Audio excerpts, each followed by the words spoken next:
Kita akan membahas mengenai perkalian dua buah atau lebih dari suatu vektor. Nah, seperti yang sempat saya singgung sebelumnya, bahwa untuk mengalihkan vektor kita tidak bisa langsung mengalihkan begitu saja, tapi kita bisa melakukan perkalian titik atau cross product atau dot product ya. Nah, yang pertama kita bahas adalah perkalian titik. Misalnya ada dua buah vektor A dan B, dia ditulis tebal, berarti dia adalah vektor ya, A dan B ini. Maka kita dapat melakukan operasi perkalian.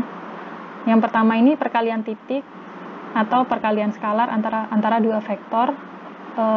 Vektor A dan B tersebut didefinisikan sebagai perkalian dari magnitudo A dan magnitudo B serta kosinus sudut-sudut yang lebih kecil yang diapit oleh keduanya. Ini review aja ya, saya yakin udah pernah dapat di mata kuliah matematika atau di fisika. Nah, kalau dari pengertiannya memang seperti itu. Jika digambarkan, misal dua buah vektor A dan B itu tadi seperti ini ya. Nah, sebelumnya juga sempat kita bahas bahwa sudut vektor itu adalah berarti sudut yang lebih kecil, bukan sudut yang lebih besarnya. Jadi kalau dari gambar vektor tersebut, sudutnya yang merah atau yang hijau? Merah, Bu. Yang merah ya, yang lebih kecil. Nah, kita menyebut sudut vektor, sudut antara dua vektor itu sebagai theta AB.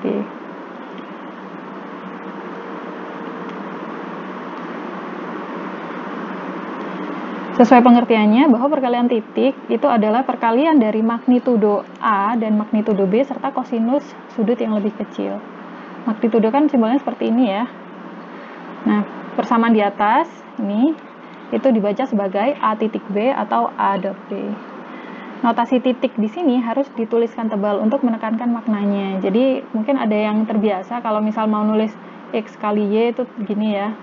Nah, kalau ini perkalian, nah untuk membedakannya supaya tidak rancu dan orang lain paham, harus dituliskan tebal. Misal vektor A dikalikan titik dengan vektor B, maka titiknya ini dituliskan tebal seperti ini ya. Tolong nanti kalau misal mengerjakan soal-soal latihan atau di ujian, diperhatikan masalah penulisan ini. Jadi pada intinya seperti ini untuk perkalian titik, yaitu kita mengalihkan magnitudo dari A dan B, lalu kosinus sudut vektornya, sudut theta AB-nya ya kalau di sini berarti.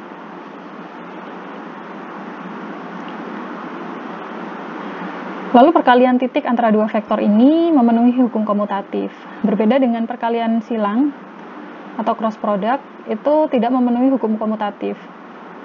Nah, lalu karena kita di medan elektromagnetik ini selalu berbicara mengenai sistem koordinat, nah kemarin sudah kita bahas mengenai sistem koordinat persegi.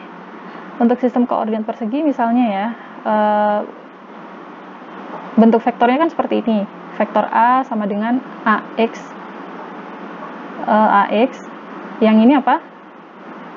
AX yang kecil ini apa? Ada yang masih ingat?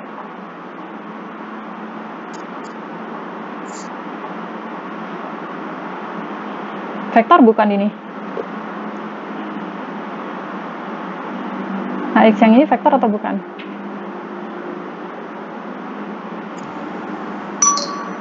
Bukan. Yang ini ditulis tebal loh. Kalau yang ini kan jelas vektor ya. Jadi kalau saya tulis vektor A itu adalah A, diberi garis di atasnya karena dia vektor. Lalu AX yang ini itu tidak ditulis tebal, berarti dia skalar. Ini adalah komponen skalar dari vektor A pada sumbu X, makanya ditulis AX. Lalu ini ada A kecil dan X, dan di sini di tulisan cetaknya ditulis huruf besar. Berarti dia adalah vektor. Namanya vektor apa? Ini apa nih? Vektor apa? AX ini. AX yang kecil. Yuk, udah kita bahas minggu kemarin ya. Vektor satuan ya kan? Diingat-ingat lagi kalau vektor itu kan terdiri atas skalar, komponen, sama vektor satuan ya. Begitu. Nah, AX sama vektor satuan AX ini itu adalah komponen vektor di sumbu X. Lalu ada komponen vektor di sumbu Y yang terdiri atas skalar komponen dan vektor satuan. Lalu begitu juga di sumbu Z. Ya, diingat-ingat lagi ya materi yang terakhir. Lalu ini untuk vektor A. Nah, untuk vektor B juga sama. Dia memiliki komponen-komponen vektornya berupa skalar komponen sama vektor satuan. Lalu bagaimana kalau kita mau mengkalikan dua vektor ini? Ini kan dua vektor nih ya, A sama B. Nah, perlu diingat bahwa vektor-vektor satuan AX, AY, AZ itu adalah saling tegak lurus, membentuk sudut apit 90 derajat. Jadi kalau misal digambarkan, ini adalah suatu sistem koordinat persegi ya, sumbu-sumbunya, ini X, ini Y, ini Z. Maka vektor satuan sesuai pengertiannya itu adalah vektor yang magnitudonya 1. Nah, jadi kalau AZ ya arahnya ke sumbu Z, magnitudonya 1, begitu juga dengan AY, lalu AX ya. Nah, kalau diperhatikan, antara masing-masing vektornya ini dia membentuk sudut apit 90 derajat. Misal AX sama AZ, sudutnya kan 90 derajat. AX sama AY dia juga 90 derajat. AY sama AZ juga 90 derajat.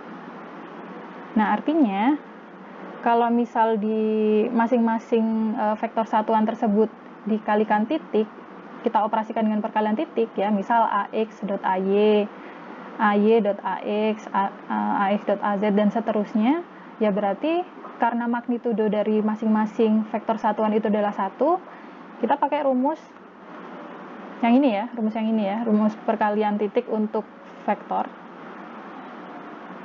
Berarti kan untuk yang bagian atas ini magnitudonya vektor adalah 1, magnitudonya vektor satuan 1 ya, 1 kali 1 cos sudutnya adalah 90 derajat ya. Jadi 1 kali 1 cos 90 derajat, cos 90 derajat adalah 0, sehingga hasilnya 0. Sebaliknya, kalau misal untuk perkalian titik yang komponen sumbunya sama, misal AX.AX, AY.AY, ini sama kan, X sama X, Y sama Y, Z sama Z, itu kalau kita lakukan perkalian titik, ya 1 kali 1 magnitudonya ya, lalu cos 0 adalah 1, sehingga hasilnya 1. Jadi kalau diperhatikan, di sini ada dua pola. Ya, dari hasil analisis ini ada dua pola. Jika vektor satuannya arahnya sama, X sama X nih, Y sama Y, Z sama Z dikalikan, maka hasilnya 1, selain itu hasilnya 0 gitu. Ini penting untuk dipegang karena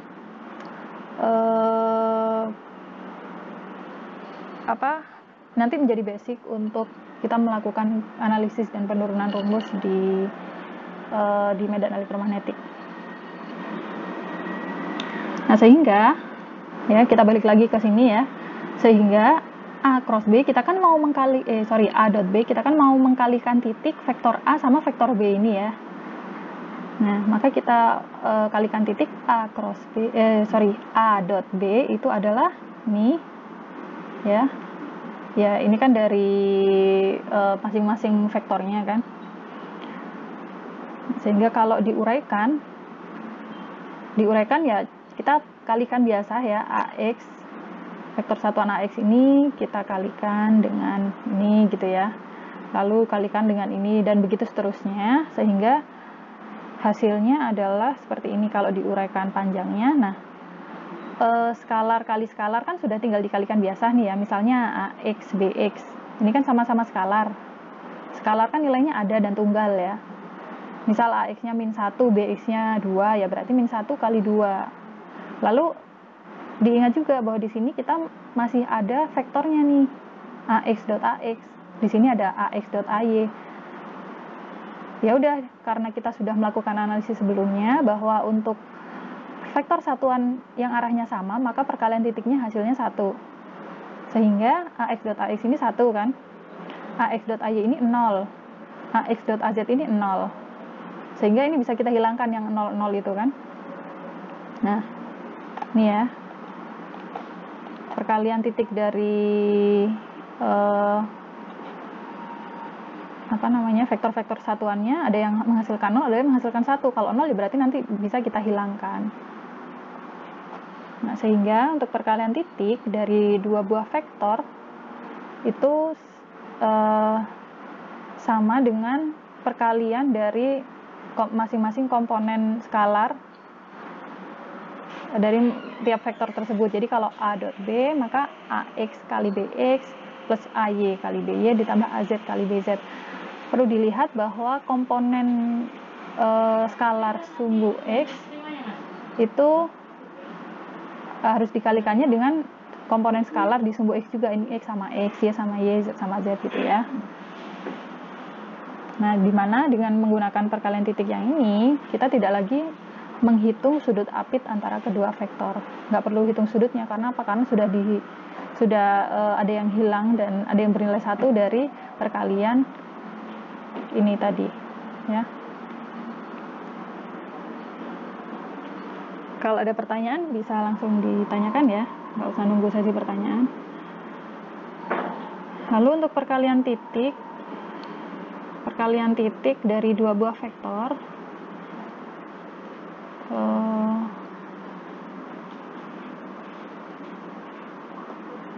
ini saya lanjut aja.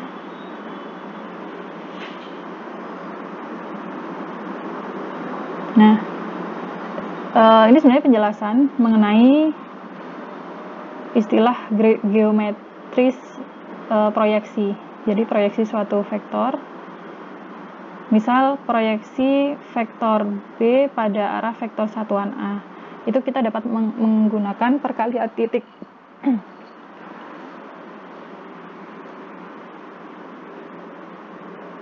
Ini tambahan pengetahuan aja ya. Nanti masalah proyeksi ini dipakai kalau misal kita mau mengubah koordinat dari sistem koordinat persegi ke sistem koordinat bola dan sistem koordinat silindris. Pokoknya kalau kita mau mengubah sistem koordinat dari suatu koordinat yang diketahui, itu pakainya proyeksi. Cuman saya nanti mungkin tidak fokus membahas itu ya untuk proyeksi. Jadi ini saya bukan saya skip sih, saya tidak jelaskan secara detail. Oke, lanjut untuk ada contoh soal ya. Ada suatu medan vektor. Medan vektor itu adalah seperti yang kita bahas di materi sebelumnya. Medan vektor itu memiliki merupakan vektor suatu fungsi ya, bisa fungsi posisi atau fungsi koordinat. Nah, medan vektor ini kita sebut medan vektor G, itu sama dengan YAX min 2,5XAY ditambah 3AZ. Jadi kalau kita perhatikan komponen-komponen vektornya, ternyata dia di dalamnya masih ada suatu fungsi, itu yang kita sebut sebagai medan vektor. Oke, lanjut ke soalnya ya. Nah, medan vektor G ini memiliki titik selain diketahui medan vektor G, juga diketahui titik Q yang terletak di 4, 5, 2 dan vektor satuan AN sama dengan sepertiga 2AX plus AY min 2AZ. Lalu ditanya G di titik Q, skalar komponen G di Q pada arah AN. Arah AN, N-nya ini mengindikasikan arah normal ya, dia arah tegak lurus. Lalu vektor komponen G di Q pada arah AN dan sudut theta GA yang diapit oleh G dan AN. Nah, G di titik Q, caranya dari medan vektor ini kan masih ada fungsinya ya, fungsi X, Y, Z ya. Kita tinggal substitusikan nilai Q ini, karena diketahui titiknya, titik koordinat Q-nya, maka kita masukkan Q 452 ke medan vektor ini tadi. G fungsi RQ itu adalah YAX min 2,5XAY plus 3AZ. Nah, kita substitusikan aja nilainya ya. X-nya berapa, Y-nya berapa, sehingga diperoleh G di titik RQ, yaitu 5AX min 10 AY ditambah 3 AZ. RQ di sini berarti menunjukkan vektor posisi dari Q ya. Vektor posisi adalah vektor yang ditarik dari titik pusat. Sudah kita bahas minggu kemarin kan itu. Lalu untuk B, skalar komponen G di titik Q. Skalar komponen di G di titik Q berarti karena diketahui vektor satuannya, kita tinggal perkalikan titik G dot AN ini, G dot vektor satuan AN ya. Oke, ini matematis biasa sehingga diperoleh skalar komponennya adalah min 2. Lalu vektor komponen G ini sebenarnya pada intinya contoh soal untuk penggunaan proyeksi ya. Lalu sudut apit antara G dan AN itu dapat ditentukan sebagai berikut. Ya, yang ini kan diketahui G dot AN ini ya, min 2. Lalu magnitudo G itu bisa kita cari kan, ini pakai rumus magnitud. Nah, sehingga kita bisa mencari cos theta GA-nya dari persamaan tersebut. Pakai arkes cos ya. Sehingga theta GA sudutnya itu adalah 99,9 derajat. Oke, lanjut ke perkalian silang. Untuk dua buah vektor A dan B didefinisikan perkalian silang atau cross product atau perkalian vektor. Penulisannya adalah, misal ini ada vektor A, ini ada vektor B, kita kalikan silang, itu tandanya cross seperti ini. Kalau seperti ini bacanya adalah A cross B atau A silang B ya. Mungkin lebih enak A cross B ya, saya terbiasa begitu. Nah, beda dengan A dot B tadi kan hasilnya adalah skalar. Nah, kalau A cross B ini hasilnya adalah vektor.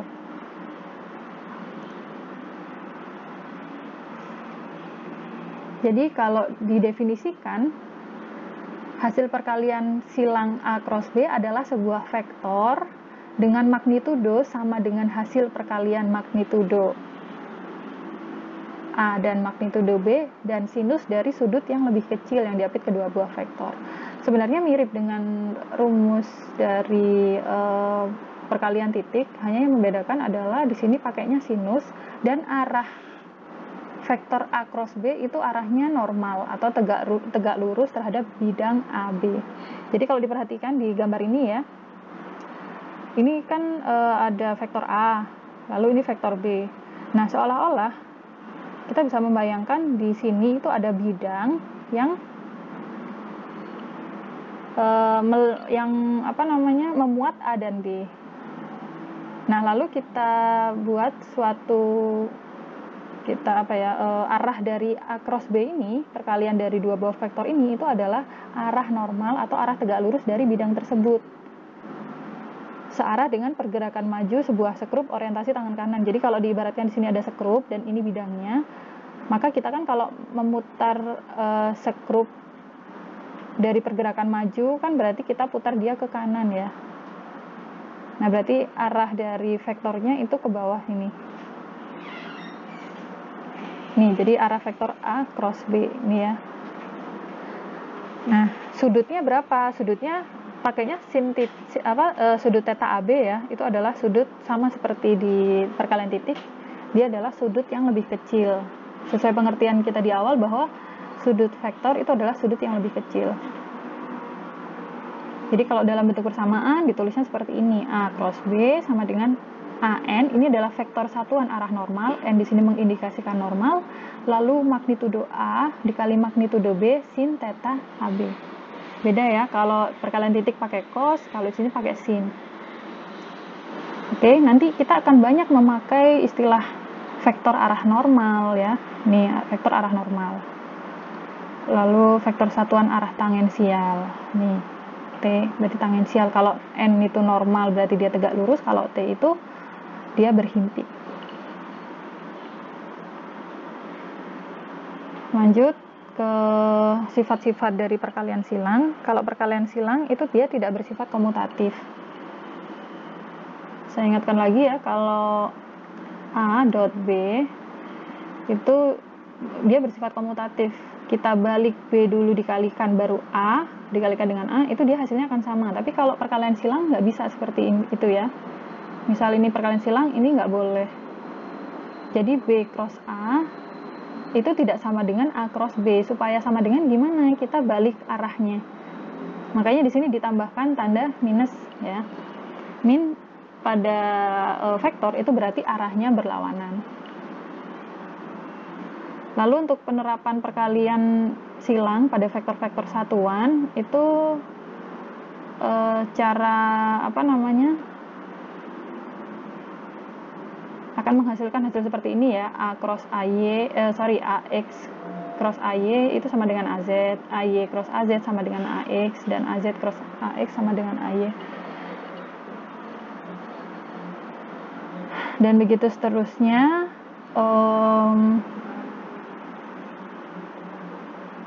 Sehingga kalau kita kalikan, kita uraikan hasil perkalian dari dua buah vektor A dan vektor B, itu jadi seperti ini ya.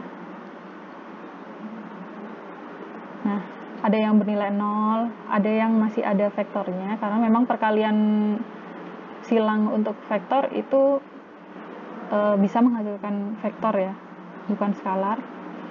Kalau yang 0 bisa kita hilangkan. Nah, sehingga hasil akhirnya adalah A cross B sama dengan seperti ini, panjang ya. Ini khusus untuk SKP, yang tadi juga perkalian titik khusus untuk SKP. Nanti ada pembahasan mengenai perkalian titik dan silang untuk sistem koordinat yang lain. Tentu lebih panjang ya. Nah, A cross B itu seperti ini jika diuraikan. Itu kenapa saya prefer kalau ujian atau kuis itu open book ya, karena memang rumusnya banyak. Saya lebih menekankan kalian paham konsep. Nah, kalau kita pakai rumus yang ini untuk perkalian silang, maka kita tidak perlu mencari sudut apit ya. Theta AB tidak perlu diketahui nilainya pun kita bisa hitung hasil akhirnya berapa. Begitu juga kita tidak perlu tahu berapa vektor satuannya. Sehingga lebih simpel cara ini. Ada juga cara perkalian silang yang lain, yaitu dituliskan dalam bentuk determinan. Saya rasa ini semua sudah memperolehnya ya di sekolah menengah. Seperti ini, kita kalikan miring ya. Kalikan diagonalnya, ya hasilnya pun akan sama. Jadi ini kalau misal tidak hafal rumusnya seperti apa, tapi asal hafal caranya, cara mencarinya, A cross B seperti itu caranya. Lalu untuk for your information ya, tambahan pengetahuan aja. Jadi dalam ilmu geometri atau trigonometri, magnitudo hasil perkalian silang dua buah vektor sama dengan luas jajaran genjang yang dibentuknya. Nah, makanya ini yang mendasari rumus dari jajar genjang nanti. Jadi luas PQRS, ini misal ada jajaran genjang PQRS, maka luas PQRS itu adalah penjumlahan dari luas segitiga ini ya. Ini kan ada dua segitiga kalau digambar. Maka pada prinsipnya adalah alas kali tinggi. Nah, kalau misal alasnya kita ibaratkan sebagai vektor A, lalu diagonalnya, bidang miringnya ini adalah vektor B, maka ada sudut apit theta AB dan ada magnitudo dari masing-masing vektor ya. Nah, dia memenuhi kaidah dari perkalian silang. Jadi itu cara lain untuk mencari luas jajaran genjang.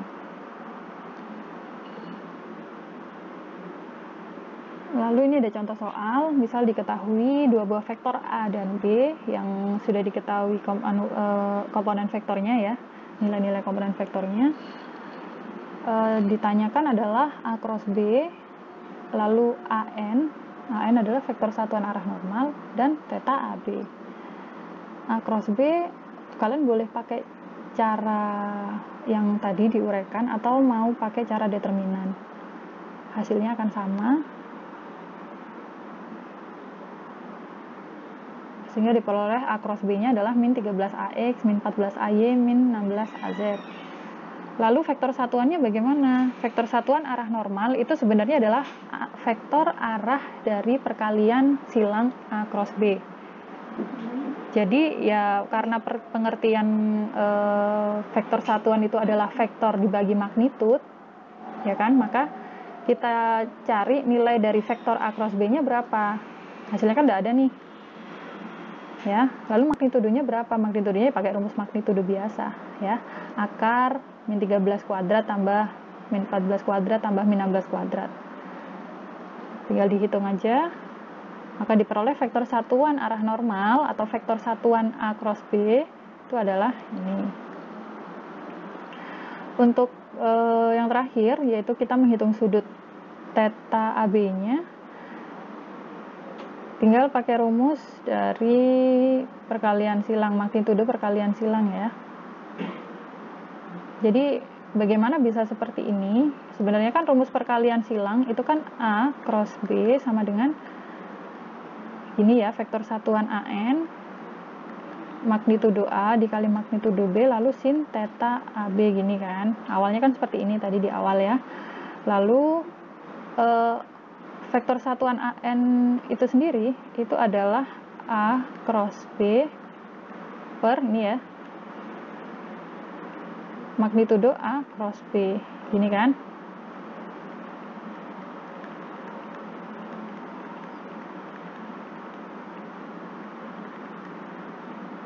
Gini ya. Nah, sehingga kalau kita bawa ini ke ruas kiri, maka kita bisa menghilangkan A cross B-nya sehingga sisa A magnitudo A cross B saja ya. Seperti ini jadinya. Nah, kalau dihitung ini nanti karena A cross B udah diketahui kan nilainya berapa, bisa dicari, magnitudonya juga sudah, maka tinggal dihitung theta AB-nya berapa. Diperoleh hasilnya adalah 83,14. Silahkan jika ada pertanyaan ya.